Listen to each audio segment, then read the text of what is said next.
ಗುರುಗಳೇ, ಇನ್ನು ಗ್ರಹಣದ ವಿಚಾರವಾಗಿ ಸಾಕಷ್ಟು ಜನರಿಗೆ ಇರುವಂತಹ ಕುತೂಹಲಗಳು ಅಥವಾ ಆ ಭಯ, ಗ್ರಹಣ ಅಂತಂದ್ರೆ ರೀತಿ ಆಚರಣೆ ಮಾಡಬೇಕು, ಈ ರೀತಿ ಆಚರಣೆ ಮಾಡಬಾರ್ದು ಅನ್ನೋದು. ಸಾಕಷ್ಟು ಜನ ಭಯ ಪಟ್ಟು ಮನೆಯೊಳಗಿದ್ರೆ, ಇನ್ನು ಕೆಲವು ಜನ ಇದೇನು ಒಂದು ಮೂಢನಂಬಿಕೆ ಅಂತ ಹೇಳಿ ಹೊರಗಡೆ ಬಂದು, ಅಂದ್ರೆ ಸಾಮಾನ್ಯವಾಗಿ ಹೇಳ್ತಾರಲ್ಲ, ಗ್ರಹಣದ ಕಾಲದಲ್ಲಿ ಭೋಜನವನ್ನ ಮಾಡಬಾರ್ದು, ಹೊರಗಡೆ ಬರಬಾರ್ದು, ಆಮೇಲೆ ಆಹಾರವನ್ನ ಸ್ವೀಕಾರ ಮಾಡುವಾಗ ಗ್ರಹಣ ಇರೋದ್ರಿಂದ ಅಲ್ಲಿ ಕೆಮಿಕಲ್ ರಿಯಾಕ್ಷನ್ಸ್ ಉತ್ಪತ್ತಿ ಆಗುತ್ತೆ, ಆದ್ರಿಂದ ಭೋಜನವನ್ನ ಸ್ವೀಕಾರ ಮಾಡಬಾರ್ದು ಅಂತೆಲ್ಲ ಹೇಳ್ತಾರೆ. ಹಾಗಾಗಿ ಗ್ರಹಣದ ಸಂದರ್ಭದಲ್ಲಿ ನಿಜವಾಗ್ಲೂ ಯಾವ ಆಚರಣೆಗಳನ್ನ ಮಾಡಬೇಕು, ಯಾವುದನ್ನ ಮಾಡಬಾರ್ದು ಗುರುಜಿ? ನೋಡಿ, ಇದನ್ನ ಅವಶ್ಯಕವಾಗಿ ನೀವು ಎಲ್ಲರೂ ಕೂಡ ತಿಳ್ಕೊಳ್ಳಬೇಕಾಗಿರುವಂತಹ ವಿಚಾರ. ನಾನು ಇದುವರೆಗೂ ಹೇಳ್ದೆ, ಈ ಗ್ರಹಣ ಎಲ್ಲಾಗ್ತಾ ಇದೆ, ಹೆಂಗಾಗ್ತಾ ಇದೆ, ಆಮೇಲೆ ಏನು ಪರಿಸರಕ್ಕೆ ಇದು ಏನೆಲ್ಲ ಹಾನಿ ಪ್ರಭಾವ ಆಗುತ್ತೆ, ಆಯ್ತು. ಕೆಲವ್ರಿಗೆ ಇದು ಅವಶ್ಯಕತೆ ಇಲ್ಲ. ಕೆಲವರು ಆಚರಣೆ ಮಾಡೋರು ಏನ್ ಹೇಳ್ತಾರೆ, ಗುರುಗಳು ಏನಾಗುತ್ತಾಗ್ಲಿ, ನಾವೇನ್ ಆಚರಣೆ ಮಾಡಬೇಕು ಅಂತ.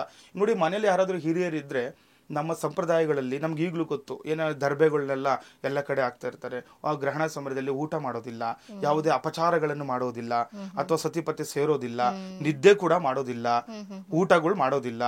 ಮತ್ತು ಗ್ರಹಣ ಕಾಲದಲ್ಲಿ ಸಾಕಷ್ಟು ಮಂದಿ ಪೂಜೆ, ಜಪ, ಮಂತ್ರಸಿದ್ಧಿ ಇಂಥದ್ದೆಲ್ಲ ಏನ್ ಮಾಡ್ಬೇಕು ಅಂತ ತಿಳ್ಕೊಳ್ಬೇಕು. ಈ ಗ್ರಹಣ ಕಾಲದಲ್ಲಿ ನೋಡಿ, ಕೆಲವೊಂದು ಶಾಸ್ತ್ರೀಯತೆ ತರ್ಪಣ ವಿಚಾರ ಅಂತ ಇರುತ್ತೆ. ತರ್ಪಣ ಮಾಡುತ್ತಂದ್ರೆ ಹಿರಿಯರಿಗೆ ತರ್ಪಣ ಮಾಡ್ಬೇಕು. ಆ ಟೈಮಲ್ಲಿ ನಾವು ತರ್ಪಣ ಕೊಡ್ತೀವಿ. ಅದು ಒಂದ್ರ ಜೊತೆ ಇನ್ನ ಗ್ರಹಣಕ್ಕೆ ಸಂಬಂಧಪಟ್ಟ ಚಂದ್ರನಿಗೆ ಸಂಬಂಧಪಟ್ಟಂತಹ ತರ್ಪಣ ವಿಚಾರ ಕೂಡ ಇರುತ್ತೆ. ಅದ್ರ ಜೊತೆ ಭೋಜನ ವಿಚಾರನೂ ಕೂಡ ನಾನು ಹೇಳ್ತೀನಿ, ಶಾಂತಿ ವಿಚಾರನೂ ಕೂಡ ಹೇಳ್ತೀನಿ.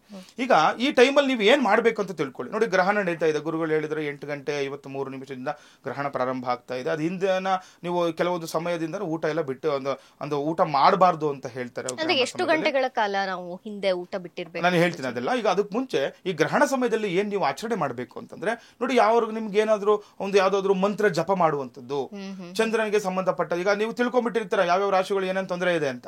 ಇಲ್ಲ ಗುರುಗಳು, ಏನೋ ಈ ರೀತಿ ನಮ್ಗೆ ತೊಂದರೆ ಆಗ್ತಾ ಇದೆ, ಈ ಯಾವ್ದೋ ಭೂತತ್ವ ಅಗ್ನಿತತ್ವ ರಾಶಿಯಲ್ಲಿ ಯಾವ್ದೋ ಗ್ರಹ ಇರೋದ್ರಿಂದ ನಮ್ಮ ಆ ದೃಷ್ಟಿಯಿಂದ ವ್ಯಾಪಾರದ ಅನುಕೂಲ ಅಂತ ಹೇಳಿದೀವಿ ನಾವು, ಅಥವಾ ಆರೋಗ್ಯ ಸಮಸ್ಯೆ ಇದೆ, ಯಾವ್ದೋ ತಾಯಿಗೆ ಆರೋಗ್ಯ ಸಮಸ್ಯೆ ಅಂತ ಹೇಳ್ತಾ ಇದ್ದಾರೆ. ಏನ್ ಮಾಡ್ಬೇಕು ನೀವು? ನೋಡಿ, ಇಷ್ಟು ಜಾಸ್ತಿ ತಲೆ ಕೆಡಿಸ್ಕೊಳ್ಳೋ ಅವಶ್ಯಕತೆ ಇಲ್ಲ. ಮನೆಯಲ್ಲಿ ನಿತ್ಯ ಪೂಜೆ ಮಾಡುವಷ್ಟು, ದೇವರಿಗೆ ಒಂದು ಧ್ಯಾನ ಮಾಡುವಂಥದ್ದು, ದೇವರ ಒಂದು ನಾಮ ಜಪ ಮಾಡೋದ್ರಿಂದ, ದೇವರ ಒಂದು ಭಜನೆಗಳನ್ನ ಮಾಡೋದ್ರಿಂದ, ಹೋಮ ಹವನಾದಿಗಳನ್ನು ಮಾಡೋದ್ರಿಂದ, ಈ ಸಮಯದಲ್ಲಿ ನೀವು ಗ್ರಹಣ ಆಗುವ ಸಮಯದಲ್ಲಿ ಹೋಮ ಹವನಗಳಿಂದ ನೀವು ಅನೇಕ ಫಲಗಳನ್ನು ಪಡ್ಕೊಳ್ಬಹುದು ಅಂತ. ಅಭಿವೃದ್ಧಿ ಆಗುತ್ತೆ. ರಾಜಕೀಯದಲ್ಲಿ ಇರ್ತೀರಾ, ನೀವು ಹೇಳ್ಬಿಟ್ಟಿದ್ದಾರೆ ಏನೋ ರಾಜಕೀಯದಲ್ಲಿ ತೊಂದರೆ ಆಗ್ತಾ ಇದೆ, ಹೌದು, ನಿಮಗೊಂದು ಮುನ್ಸೂಚನೆ ಸಿಗುತ್ತೆ. ನಿಮಗೆ ಏನ್ ಮಾಡ್ಬೇಕು ಪರಿಹಾರ? ನೋಡಿ, ಗ್ರಹಣ ಸಮಯದಲ್ಲಿ ಒಂದು ಹೋಮ ಹವನಾದಿಗಳನ್ನು ಮಾಡ್ಕೊಳ್ಳಿ. ಕೆಲವೊಂದು ದೃಷ್ಟಿ ದೋಷಗಳಿಂದ ಬರುವಂತದ್ದು, ಒಂದು ಗ್ರಹಚಾರ ಫಲದಿಂದ ಬರುವಂತದ್ದು, ನಿಮಗೆ ಯಾವ ರೀತಿ ಅನುಕೂಲಗಳಾಗಬೇಕು, ಇದನ್ನೆಲ್ಲ ಒಂದು ಸಂಕಲ್ಪವನ್ನು ಮಾಡ್ತಾ ಗ್ರಹಣ ಸಮಯದಲ್ಲಿ ಹೋಮ ಹವನಗಳನ್ನು ಮಾಡೋದ್ರಿಂದ, ದೇವರ ಪೂಜೆ ಪುರಸ್ಕಾರಗಳನ್ನು ಮಾಡೋದ್ರಿಂದ ಅನೇಕ ಫಲ ಸಿಗುವಂತದ್ದಾಗುತ್ತೆ.